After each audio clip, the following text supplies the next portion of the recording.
Hello, good morning, नमस्कार, आदाब। एक बार फिर से आप सबका स्वागत है वाईफाई स्टडी स्टूडियोज चैनल पे, which is a part of an academy. तो चलिए शुरुआत करेंगे 5 बजे के सेशन की। 7 बजे का class which is your life line, तो आप इसको तो मिस ही नहीं कर सकते हो। तो प्लीज़ क्लास में लाइव आना शुरू हो जाइए, क्योंकि हर ट्रिक के साथ में आपको हर दिन कुछ नया सीखने को मिलता है और करंट अफेयर्स तो मिलता ही मिलता है भाई, और क्या चाहिए। तो चलिए शुरुआत करेंगे। लेकिन स्वदेश दर्शन का क्लास आपका मंडे टू थर्सडे 10:30 बजे रहता है। इसमें नॉर्थ ईस्ट स्टेट स्टार्ट होने जा रही हैं, तो अगर अभी तक भी सेशंस में नहीं आते थे तो जाग जाइए। और हाँ, जो 2 बजे का क्लास है उसके टॉपिक बेस्ड क्वेश्चंस आपके स्टार्ट हो चुके हैं थ्योरी के साथ में, तो 2 बजे का क्लास आपको ज्वाइन करना है। यानी कि 5 बजे का क्लास 10 मिनट में निपटाना है, 7 बजे का क्लास मन लगा के देखना है, 10:30 बजे का क्लास शिद्दत के साथ में देखना है, क्योंकि यहाँ पर क्वेश्चंस बनते हैं स्टार्टिंग में। और 2 बजे का क्लास देखना ही देखना है, उसे तो आप स्किप ही नहीं कर सकते हो। तो दिस इज अ सीरीज जो आपके 4 इंपॉर्टेंट क्लासेस हैं। और हाँ, कभी समय मिल जाए, कभी नहीं, रोज समय मिल जाए, क्योंकि फंडामेंटल राइट्स के आर्टिकल्स पढ़ा रहे हो। फंडामेंटल राइट का आर्टिकल हमेशा पेपर में एक ना एक छप ही जाता है। तो ये आपका 10:30 बजे 10 मिनट का क्लास होता है, मतलब ओवरऑल 130 मिनट में आपकी सारी चीजें प्रिपेयर हो रही हैं।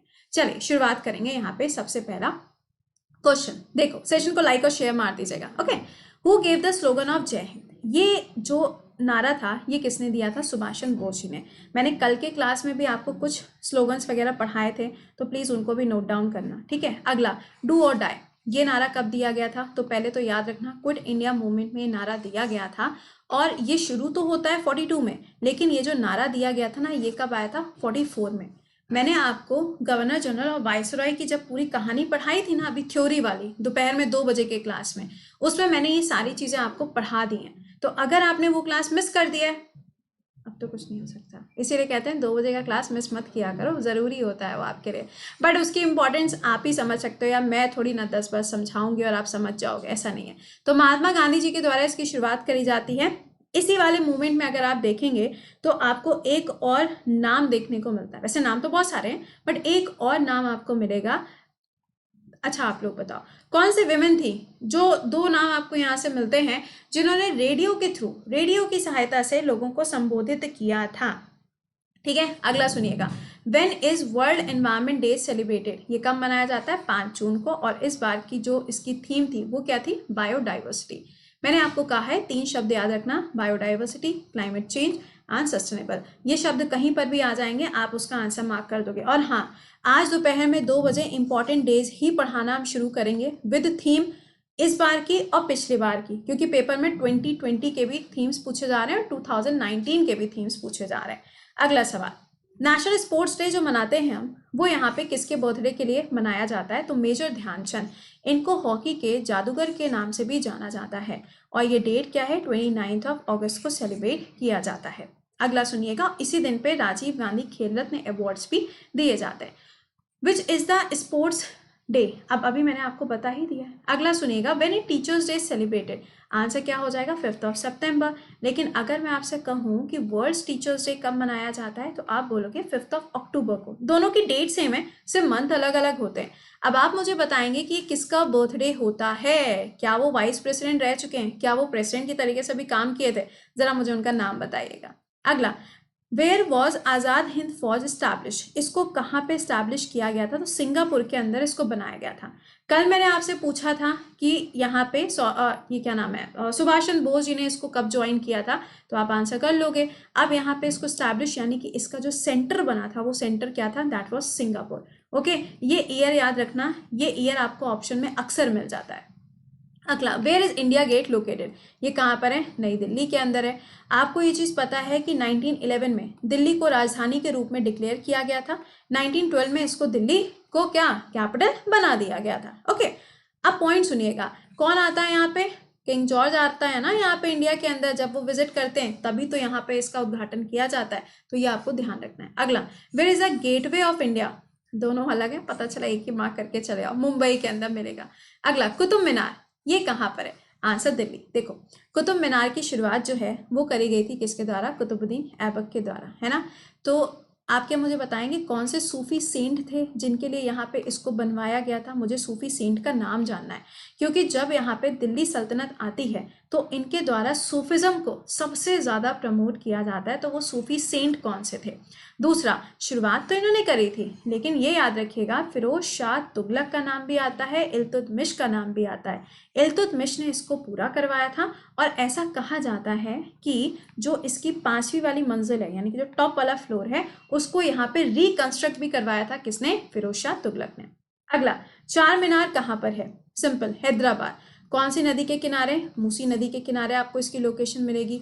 हैदराबाद कैपिटल किसकी है? तेलंगाना की। और हिमा कोहली, गांगुली कह रहे हैं, सौरभ गांगुली आज बड़ा याद आ रहे हैं, क्या बात है।